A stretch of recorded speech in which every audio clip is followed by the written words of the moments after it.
Y te decía, los últimos números que plantearon ustedes hablan de bueno, cierta apatía también hay o no. Yo creo que la apatía es un efecto buscado. Hay una tendencia en este gobierno a utilizar todos los mecanismos comunicacionales que existen y van ensayando. Es como un gran simulacro comunicacional. Y lo que estamos viendo ahora último, entre tantas, yo destaco dos. Una es inundar el eje o la agenda de discusión política con tantos temas que nadie tiene la capacidad de absorber, de analizar, de confrontar y mucho menos de reaccionar. Digo, esta apatía es algo buscado. Y creo que en eso han tenido éxito. Y no es un tema original argentino. Esto es una copia de Donald Trump. Esto de inundar la agenda de discusión con tantos temas viene de allá. Ya lo había dicho Esteban Bullrich en su momento, no sé si te acordás, de mover varias piezas de ajedrez al mismo tiempo para que los trabajadores se enfoquen en uno y se pongan a la defensiva en uno y mientras los demás entren. Ahí está. Eso funciona. Y la verdad que lo que es llamativo es la falta, no de reacción, sino de comprensión de los que están enfrente al gobierno. Creo que ahí hay un punto. El otro tema que yo te diría, hay un cambio en la comunicación del gobierno en torno a lo que dice y cómo lo dice y los efectos de lo que dice Milei. En una primera etapa del gobierno era muy visible que a Milei trataban de contenerlo, de que no dijera o que no reaccionara o que no tuviera exabruptos y que de alguna u otra manera lo ocultaban a eso. Sí, pero eso fue lo que le hizo llegar a la presidencia. Claro, pero fíjate que en la primera etapa de la presidencia de él se da esta característica. No, sí. Ahora soltaron al monstruo, digamos, porque fíjate lo que pasó con Darín, que más allá del error, yo creo que es un error de método, porque ellos hacen lo mismo con Darín o con cualquiera. Lo que pasa es que Darín no era cualquiera. No, es el actor más conocido del mundo en este momento, pero incluso. Y de los más amados de Argentina. Sacá eso al lado, ¿no? Sacalo. Vamos al método. Sí. Que un ministro de Economía de un país como Argentina, con los problemas económicos que tiene, dedique gran parte de su tiempo a involucrarse en una pelea con por el precio Darín, de la comida. Por el precio de la empanada, es todo un síntoma de...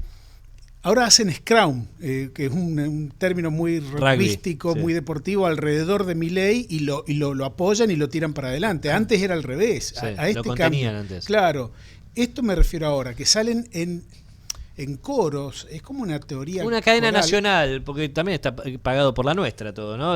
Caputo gana de La Nuestra y todo el resto de los periodistas que salieron ganan de La Nuestra.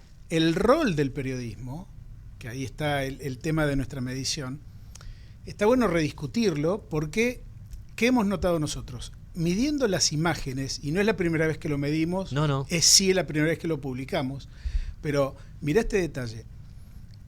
Objetivamente, cuanto más cerca estás del poder en términos conceptuales y en términos políticos, más negatividad tiene tu imagen. Digo, cuanto más vocero del gobierno sos y menos periodista, más negativa es tu imagen. Entonces ahí, por ejemplo, Johnny Viale, Majul, Trebuch. Fantino, Trebuch, son periodistas que tienen la mayor negatividad. Canosa es una excepción, por ejemplo, que es la peor imagen. Tiene mucha imagen negativa Canosa, pero bueno. A ambos lados de la grieta. Es ahora está en contra de Milei, pero bueno, hasta ayer estaba a favor. Bien. Este cambio hace que pensemos, ¿no?, que en realidad lo que está pasando acá en la Argentina es una prueba para ver límites, ¿no?, del conflicto social, límites de la tensión social y límites también del sistema político. Milei, la victoria de Milei en el 2023 supone la ruptura de la representación política argentina. Al menos te diría del voto nacional. Milei te ganó sin partido político, sin dirigencias, sin haber recorrido la Argentina, sin generar compromisos. Fíjate que, suponete, Milei se va al pasto, patina. ¿A quién le tiene que pedir disculpas? No, a nadie. A nadie. Es un experimento político, bueno, que nos lleva puesto a gran parte de la Argentina. Y este experimento político impacta en el corazón del sistema político y fíjate vos lo último que tenemos hoy. 6 elecciones hemos tenido a lo largo del 2025, con características en donde las 5 primeras ganaron los oficialismos, solamente en la última no hubo una victoria oficialista. Porque no participó. No, no, en la ciudad de Buenos Aires decís, no pensé sí. que decía San Luis. Y tenés un elemento central que fue lo que quedó como gran resultado, es la ausencia electoral de un montón de personas. Tuvimos apenas la mitad de la participación. Y fíjate vos que hay 2 requisitos para que un resultado electoral sea legalmente y legítimamente democrático. Uno, que se den todas las formalidades de transparencia, de que la gente pueda votar con libertad, que el padrón no tenga ningún inconveniente, que el ejercicio del voto sea fluido, que no haya interrupciones. Y el otro, el que le da el carácter de la legitimidad democrática, es el de la participación electoral. Yo creo que en estos 6 turnos electorales hemos conseguido, y eso la medalla hay que ponérsela al Partido Libertario, a Milei, al gobierno de Milei, hemos conseguido sacralizar el voto voluntario. Es decir, estamos en la misma participación electoral de los países que te tenés que registrar para ir a votar. Estados Unidos, y eso es un síntoma, Colombia, Chile, eso es un síntoma también del voto polarizador, ¿no? Digo, este es un gobierno que tensiona, que juega al fleje, que va al límite. Pero con Cristina no pasaba eso, porque también polarizaba. Pero era otra ella. sociedad. Pero polarizaba ella también. Siempre elegía a alguien en quien personificaba, Mauricio Macri, porque le convenía, personificaba lo otro. Yo te doy esto, pero el otro te va a quitar todo esto. En ese contexto, el antikirchnerismo Sí. no era lo que es hoy. No. Hoy Está diluido un poco el antikirchnerismo. ¿No? El concepto kirchnerista, ¿o no? Sí, a ver, yo te lo digo en estos términos. Hoy el partido político más popular de la Argentina Sí. es el antikirchnerismo. 56% de los argentinos se autoperciben antikirchneristas. Antes que... Sí, votaron en contra de Massa, votaron en contra del kirchnerismo. Así es. En aquel momento el antikirchnerismo apenas alcanzaba un 25, un 30%. O sea, las diferencias de contexto, el liderazgo de Cristina es totalmente distinto al de Milei. La conformación de los poderes reales que están detrás de cada uno son totalmente distintos. Sí. Los intereses económicos que están... hay muchas diferencias, sí. Más allá de alguna coincidencia parcial en alguna actitud que uno sí puede decir, en esto son iguales, pero si uno analiza todo lo demás del contexto es muy difícil poder establecerlo. Ahora, esta tendencia a polarizar del gobierno nos arroja un electorado que va a votar que es núcleo duro. El que es centro se queda en la casa. Es que claro, bueno, a mí en la ciudad de Buenos Aires me llamó mucho la atención que no se haya invitado a votar de parte institucional, y eso tiene que ver con que no le conviene a la derecha que se vaya a votar. Es que hoy es muy difícil, así como es muy difícil para la política tradicional entender el voto joven, es muy difícil para esta política entender al que no fue a votar, claro. ¿No?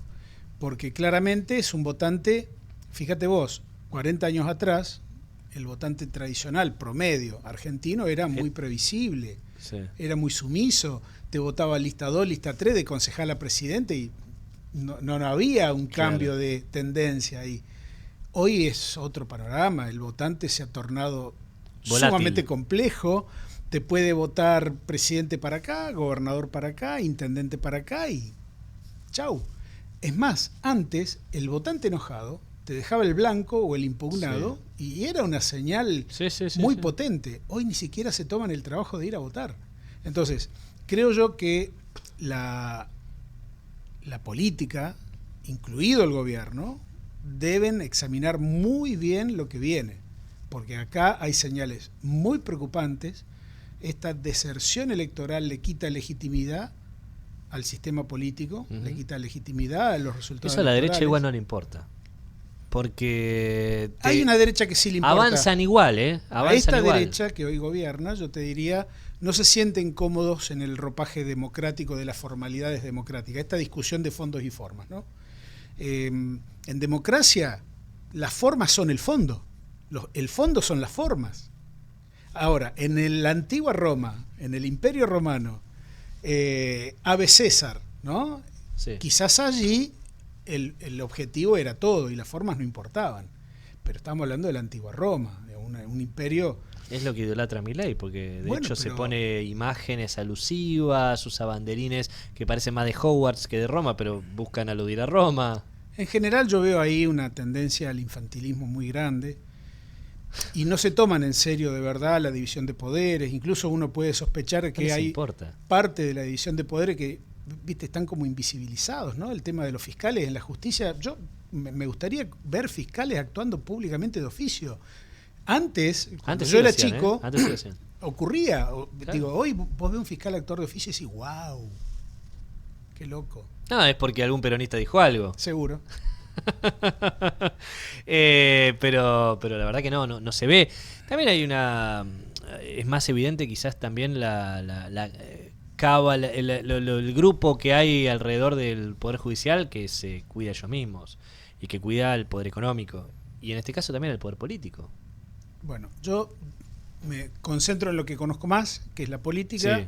Yo diría que hoy la política tiene un tremendo desafío por delante, que es la de actualizarse, ayornarse, empezar a comprender mejor este mundo atravesado por nuevas tecnologías, por la política que está en las redes sociales, que la política tradicional no termina de decodificar ni de entender. Cuando vos a un auditorio de políticos tradicionales les preguntás qué es hacer ratio, y te miran como diciendo, ¿de qué me estás hablando? Alberto Samit te contestaría. Bueno, porque él se actualizó. Bueno, entonces, y no es político. Cuando vos le decís, no, mira, hacer ratio es como llenar una plaza. Claro, de la calle online. En la calle online se dice hacer ratio. Y cuando vos entendés y le explicás que el colectivo joven representa en el padrón un 34%, pero cuando analizás el numerito de los que realmente van a votar, sí, te das cuenta que son el 50%. Apa. Entonces, vamos, los jóvenes definen la elección y los jóvenes son cada vez más inexplicables para la política tradicional.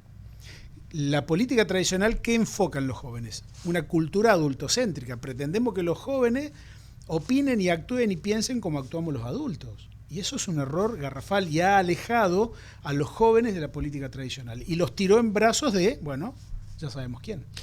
Me quedaría hablando horas con vos, pero nos estamos quedando sin tiempo. Y te voy a hacer una pregunta que voy a llevar al ejercicio de cierta síntesis de tu parte. Y voy a hablar de Cristina y Kicillof. Los dos tienen imágenes positivas. Si mal no recuerdo, en tu última encuesta, porque la vi ayer y para mí pasan tantas cosas en el día que a veces los números se me vuelan un poco en este sentido, pero tienen imágenes positivas buenas, pero tienen imágenes negativas también bastante importantes. En el caso de Cristina, un poco más. 3 cosas. Sí. La política en general tiene negatividad en contextos de crisis económica. Así como que no te asombres si yo te digo, Macri en el 15 ganó con diferencial negativo, Cristina fue electa vicepresidenta en el 19 con diferencial negativo, Massa y Milei cuando fueron a pelear la segunda vuelta, los dos tenían diferencial negativo en sus imágenes personales. ¿Está? Sí. Tener imagen negativa es hoy, ¿sabes qué? Tenés puesto un pullover, y vos una campera. Digo, ya no es lo relevante que era antes. No es, tener imagen negativa no es determinante de que la gente te vote o no te vote. ¿Por qué? Porque te puede enfrentar a alguien que tiene peor imagen negativa que vos. Claro. Punto 1. Punto 2.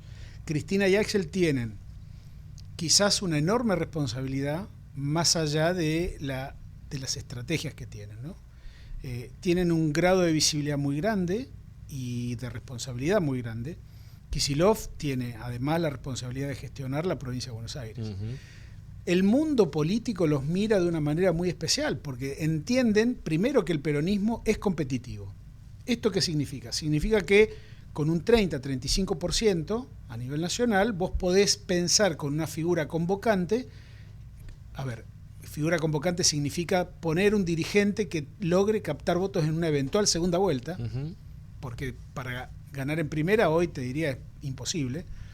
El mundo político los está mirando porque son los grandes responsables de lo que pueda llegar a pasar en el 2027. Claro. Ahora, también es demasiado pedirles cuando la política está atravesada de tantos egos, ¿no? Yo te diría, me cuesta pensar que el peronismo hoy tenga un plan económico alternativo al de Milei.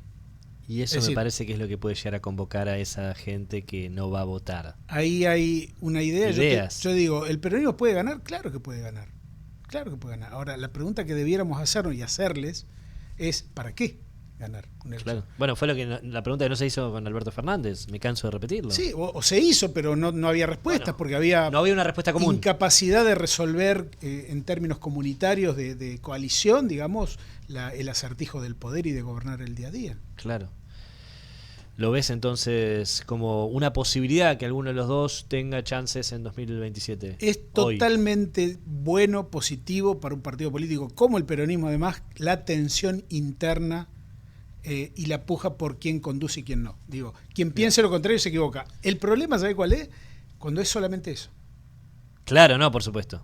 Por supuesto. Tiene que haber, como decías, un modelo detrás. Sí, y además que se entender el logre. contexto. Si Sí. vos me dijeras a mí hoy y yo le bajaría un poquito los decibeles a esa pelea, a esa tensión interna, Sí. y trataría de prestar atención a lo que está pasando allá afuera, ¿no? Claro. Donde, bueno, hay ataque a la libertad de prensa, hay ataque a la producción, hay una recesión indudablemente que está impactando a millones de argentinos, la calidad de vida ha sido afectada. Salir al sol, diría una canción antigua.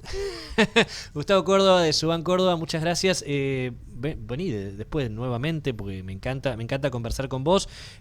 Vas a estar más que invitado de volver acá con nosotros a charlar y traer nuevos números que hagan. Para mí encantado, un placer.